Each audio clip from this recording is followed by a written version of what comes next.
रामपुर से भारतीय जनता पार्टी के लोकसभा सांसद घनश्याम सिंह लोधी जी इस वक्त हमारे साथ मौजूद है बातचीत के लिए। सर, 3 सीटों पर उत्तर प्रदेश में उपचुनाव होना है, चाहे हम रामपुर की बात करें, खतौली की बात करें या मैनपुरी की बात करें। रामपुर में भारतीय जनता पार्टी के लिए कितनी चुनौती होगी उपचुनाव में?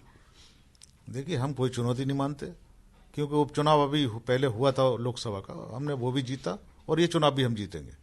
अब भले दूसरे दल से कौन प्रत्याशी आता है, हमें उससे कोई फर्क नहीं पड़ता, और हमारा जो प्रत्याशी होगा हमारे पार्टी का कार्यकर्ता होगा, और कार्यकर्ता जिससे भी ये पार्टी चुनाव लड़ाएगी हम तन मन से लड़ाएंगे और जीतेंगे चुनाव। आजम खान की विधायकी जाने के बाद अगर परिवार से कोई सदस्य उम्मीदवार बनता है तो ऐसे में लगता है कि बीजेपी के लिए मुश्किल हो सकता है। हालांकि जब उपचुनाव हुए थे तो आप खुद जीत कर आए थे रामपुर से। देखिए, मैं बताया नहीं कि उनके घर से भी अगर कोई होता है या कोई बाहर से आता है, हमें कोई फर्क नहीं पड़ता, लेकिन वहाँ का माहौल एक ऐसा है कि वहाँ पर एक भय का माहौल हुआ करता था। पहले लोकसभा चुनाव से पहले एक भय का माहौल हुआ करता था, लेकिन जब से भाजपा की गवर्नमेंट बनी है और वो भय का माहौल खत्म होता चला गया, तो अब वहाँ की जनता आज की तारीख में आज़ाद है और अपना निर्णय खुद सोच समझ के लेती है। अभी उपचुनाव हुआ, हिंदू मुस्लिम ने सबने मिलकर चुनाव लड़ाया और उसका रिजल्ट है कि वहाँ उसके कमल खिला।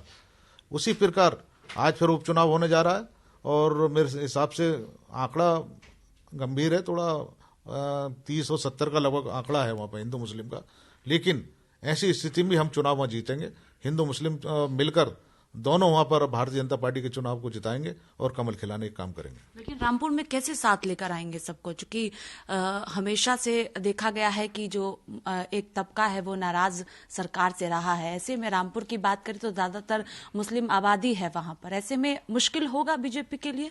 देखिए, विपक्षी दल थे, उन्हें डरा के रखा था कि भारतीय जनता पार्टी गवर्नमेंट आ जाएगी तो आपको नुकसान करेगी, लेकिन जब से अब महाराज जी की सरकार वहाँ प्रदेश में दोबारा फिर बन गई है और मोदी जी की सरकार केंद्र में चल रही है, किसी अल्पसंख्यक को आज तक कोई परेशानी नहीं हुई। सब बड़े प्यार से हिंदू मुस्लिम मिलकर रह रहे हैं और उसमें उपचुनाव में उन लोगों ने वोट दिया था और अब विधानसभा उपचुनाव होने जा रहा है, सब मिलकर मतदान करेंगे और आप देखना 8 तारीख को इसका रिजल्ट आएगा और हमारी रामपुर में कमल खिलेगा और सब लोग यहाँ से वहाँ जिता के भेजेंगे भारतीय जनता पार्टी। सर, इसके साथ ही मैनपुरी सीट की बात करें तो डिम्पल यादव प्रत्याशी है और जिस तरह से परिवार में बिखराव देखने को मिला था, लेकिन मुलायम सिंह यादव के निधन के बाद शिवपाल यादव भी साथ हैं और ऐसे में लगता है कि मैनपुरी सीट पर पूरा परिवार साथ आने के बाद बीजेपी के लिए मैनपुरी सीट मुश्किल होगा, क्योंकि कई नामों की चर्चाएं इस वक्त मैनपुरी सीट से चल रही है बीजेपी में।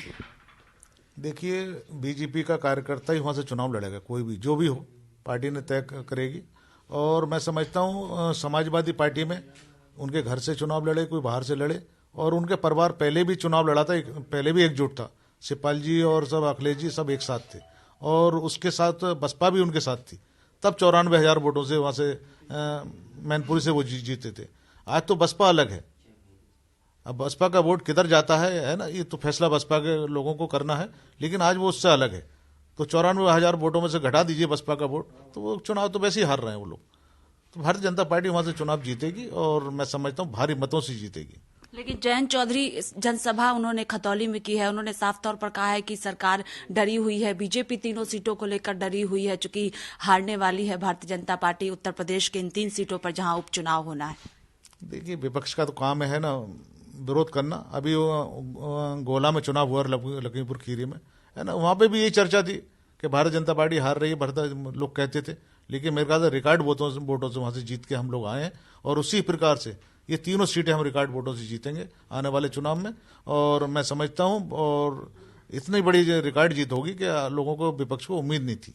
बहुत शुक्रिया बातचीत के लिए। देखिए, साफ तौर पर कहना है कि उत्तर प्रदेश के 3 सीटों पर रामपुर, खतौली, मैनपुरी बीजेपी की जीत होगी और प्रचंड जीत भारतीय जनता पार्टी की इन तीनों सीटों पर होने वाली। कैमरा पर्सन राहुल के साथ स्वाति पाठक, भारत समाचार, दिल्ली।